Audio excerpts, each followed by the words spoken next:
안녕하세요. 축구 전문 기자 한준입니다. 최근 사우샘프턴전 5대0 대승 그리고 맨체스터 유나이티드와의 카라바오컵 8강전 짜릿하던 4대3 승리로 인해 다시 자신감을 찾았던 엔지 포스테코글루 감독. 우려했던 대로 본질적인 문제는 해결하지 못했습니다. 리버풀과의 2024-2025 시즌 프리미어리그 17라운드 홈 경기에서 3대6으로 패배했는데요. 사실 포스테코글루 감독 입장에서는 많은 조전 선수들이 부상으로 빠져있는 상황에서 또 리그 선두를 달리고 있고 우승을 기대할 수 있는 리버풀을 상대로 선전을 했다라고 생각할 수도 있을 겁니다. 게다가 5대1까지 벌어졌던 상황을 5대3까지 또 추격을 했다가 6대3이 됐던 거니까 굉장히 어려운 상황에서도 본인의 공격 능력, 또 리버풀을 상대로 3골을 뽑아냈다라는 점들을 자부할 수도 있겠지만 실제 이 경기를 지켜본 분들은 이거는 리버풀이 좀 살살한 거 아니냐라고 생각할 수 있을 정도로 압도적인 흐름 속에서 위안을 삼기 어려운 만회골이 나왔었던 것 뿐이다 라고 생각할 수가 있는 그런 내용이었습니다. 실제로 영국 현지의 프리미어리그 레전드 출신 전문가들은 맨유전에 이겼던 이 토트넘이 리버풀을 상대로 거둔 이 결과는 과장되어 있다. 심지어 리버풀 레전드 출신이지만 굉장히 최근에 좋은 분석력을 보여주고 있는 제이미 캐러건은 리버풀이 10골도 넣을 수 있는 경기였다. 이번 경기 정말 포스테코글루 감독의 축구, 토트넘 축구 엉망이었다라는 지적을 했거든요. 과연 어떤 반응들이 있었는지, 또 포스테코글루 감독은 이 경기에 대해서 어떻게 스스로 이야기를 했는지, 또한 이 경기를 마치고 교체 아웃되면서 굉장히 안 쉬운 표정을 보였던 토트넘의 주장 손흥민 선수가 이번 경기에 대해 굉장히 좀 실망감을 또 공개적으로 표출을 하면서 리버풀이 최고의 훈련을 받은 팀이었다라는 조금 의미심장한 발언을 했던 것도 화제가 되고 있거든요.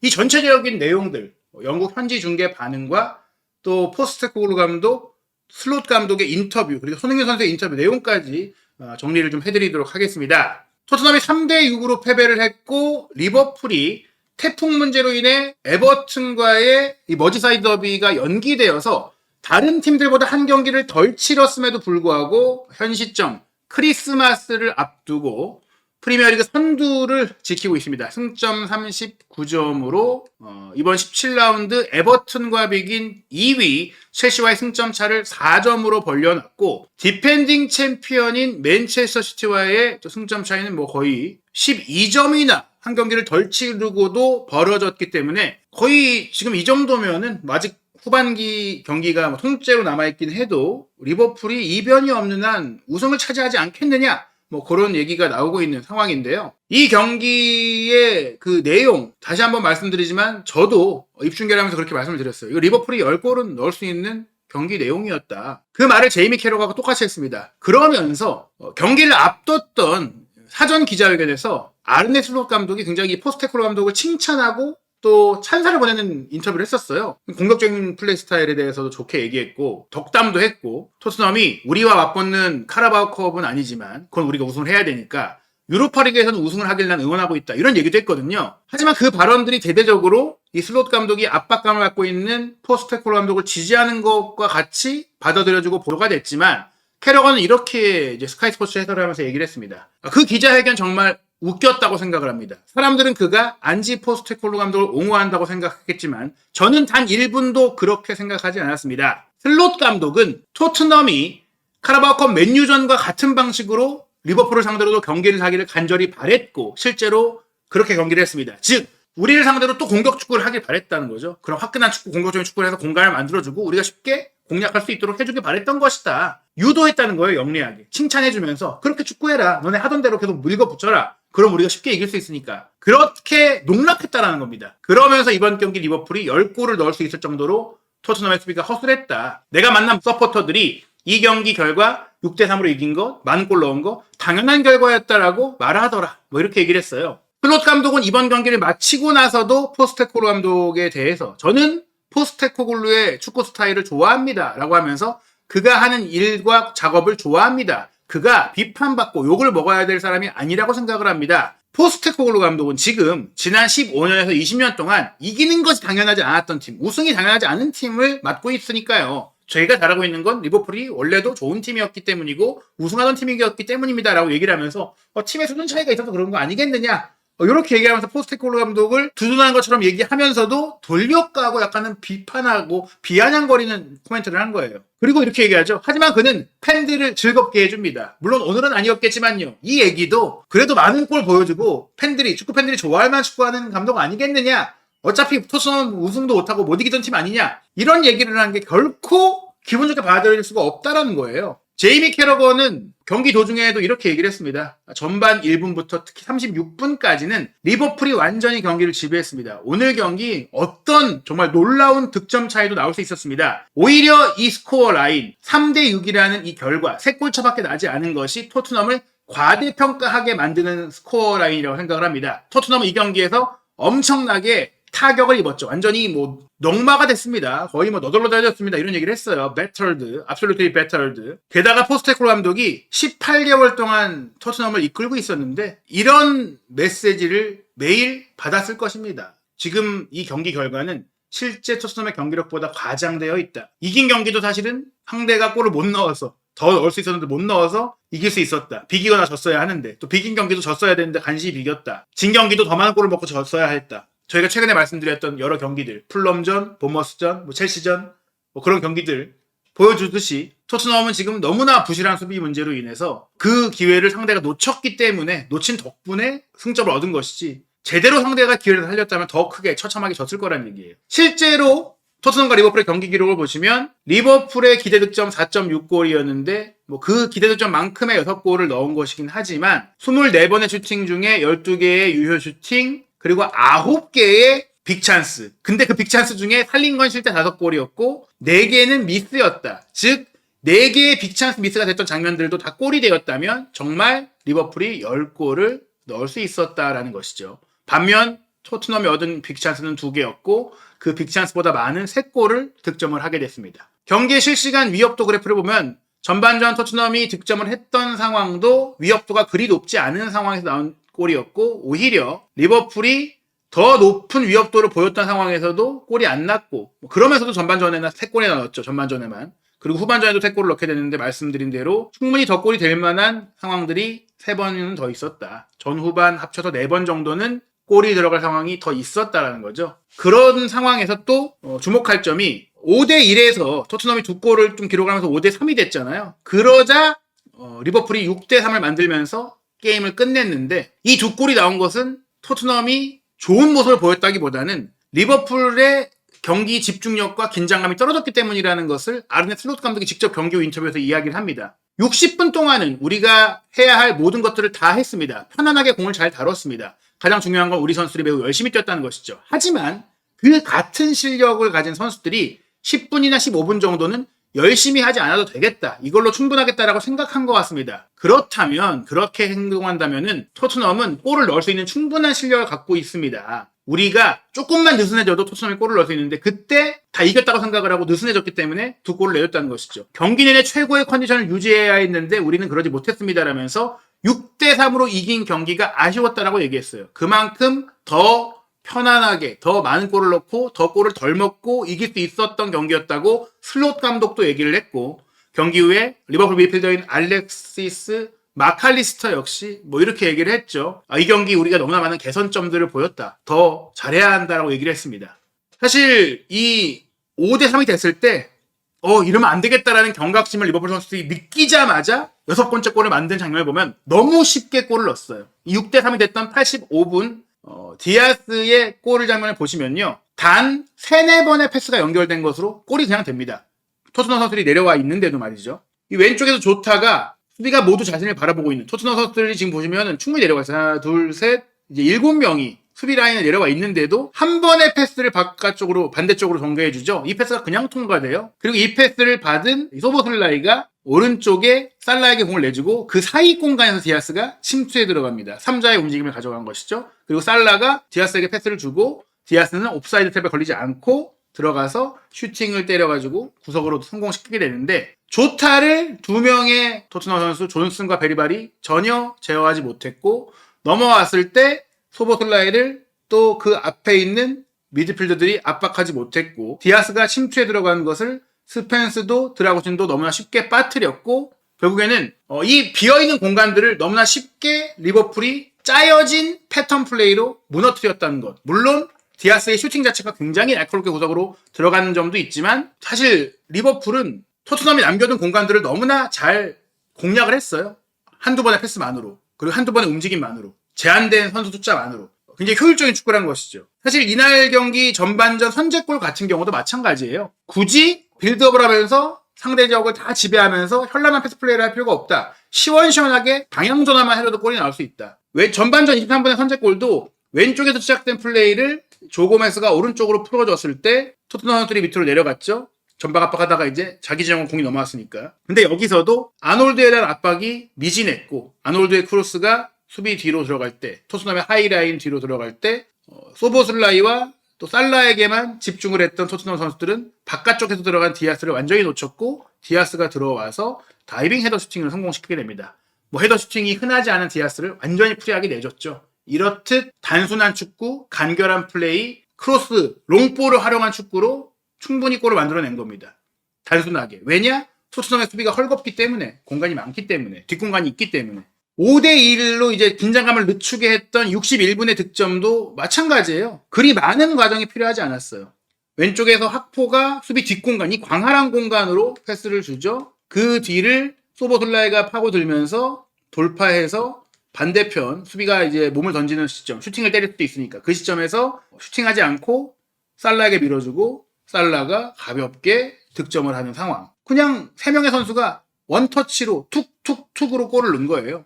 4대1이 됐던 장면도 비슷합니다. 중앙에서 이 디아스가 공을 받고 찔러주고 학포가 파고들고 골키퍼와 마주하는 상황이 되죠. 이 수비 뒷공간이 그냥 열려요. 왜 열리냐? 뒷공간이 많으니까. 이렇게 많으니까. 그냥 공간으로 공을 찔러 넣어주면 돼요. 밀어주면 되는 거예요. 그러면 따라 내려가는 선수들이 우르르르 가다가 바깥쪽에 침투하는 선수를 완전히 빠뜨리게 되잖아요.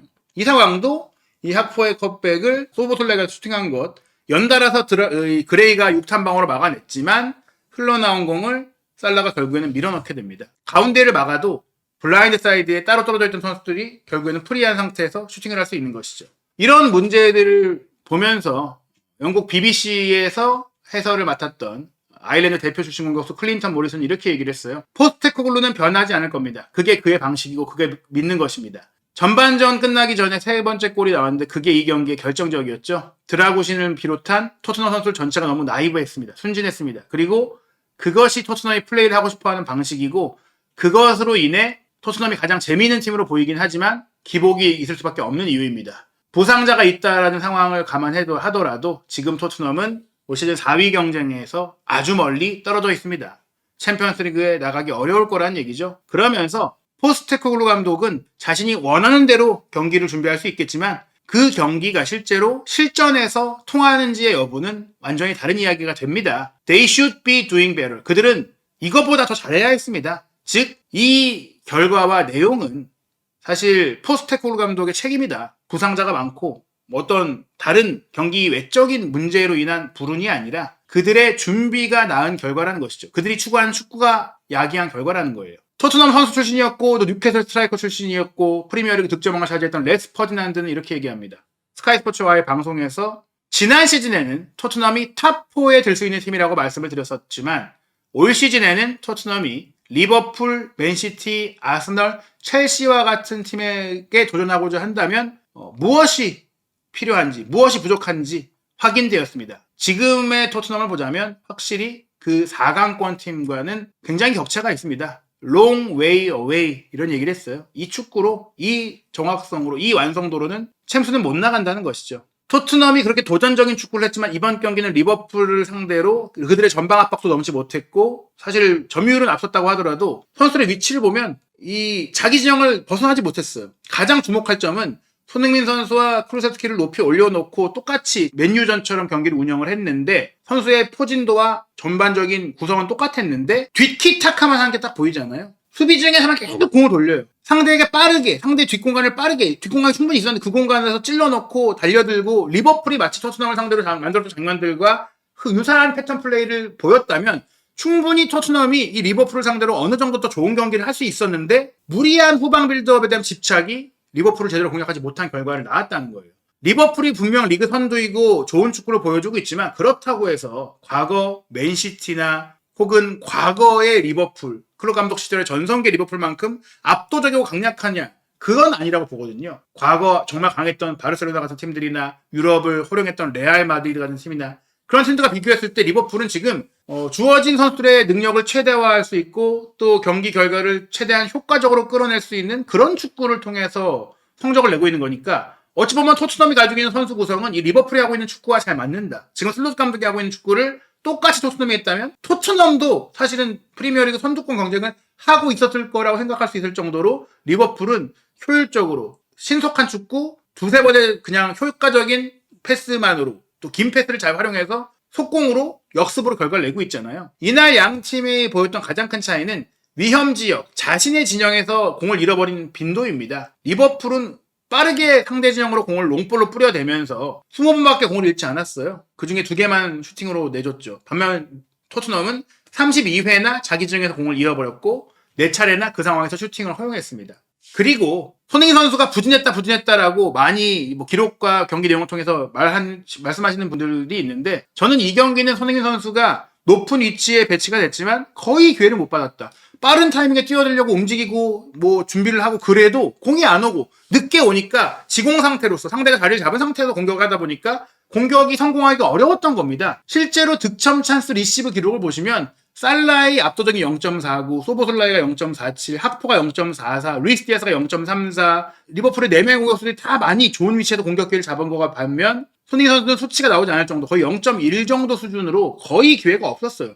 교체로 들어왔던 조타보다도 적었죠.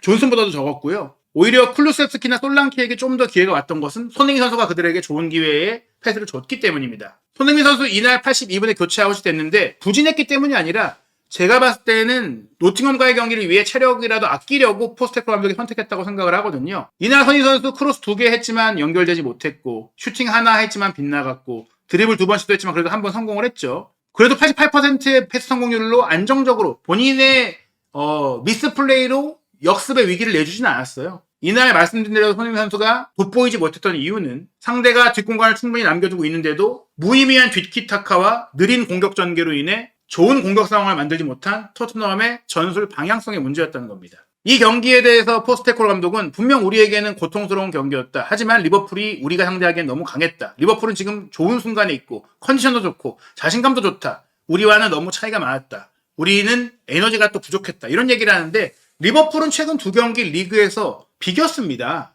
풀럼과도 2대1을 비겼죠. 그런 상황에서 리버풀이 좋은 순간이다. 그건 조금 이해하기가 어렵고요. 또 부상자도 많은 건 리버풀도 마찬가지였죠.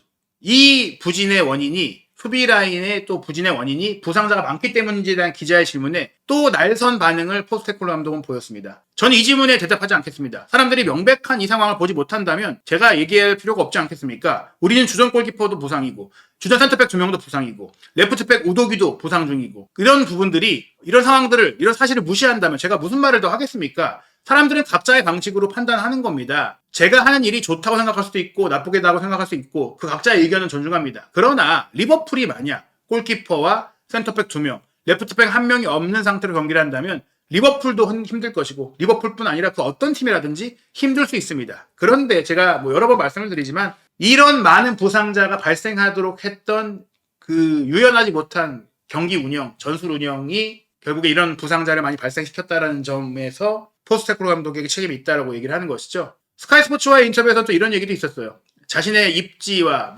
임기에 대한 자신의 그 경질에 대한 압박감을 느끼고 있느냐라는 질문에 대해서 무슨 얘기인지 모르겠습니다. 이렇게 얘기를 해요.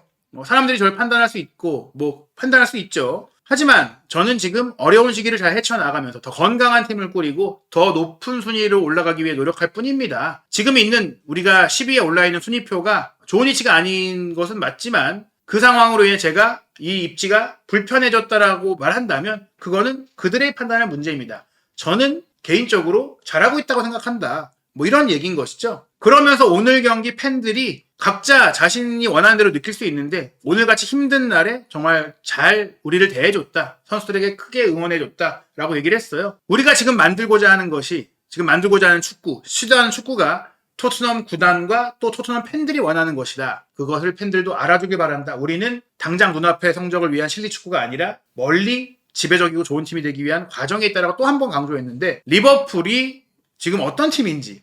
지난 시즌 클롭 감독 체제의 리버풀을 포스테코글루 감독이 이겼었잖아요. 그러면서 올 시즌에 슬롯 감독이 왔는데 지금 막 온 감독이 지난 시즌보다 더 좋은 리버풀로 팀을 진화시키고 발전시킨 뭐 반년도 안 됐는데 그런 성과를 내고 있는 것을 전 어떻게 보고 있는지 정말 궁금해요. 손흥민 선수도 경기 끝나고 주장으로서 모든 많은 선수들이 토트넘 선수들이 실망감 속에 인터뷰를 피하는 상황 속에서 코멘트를 했습니다.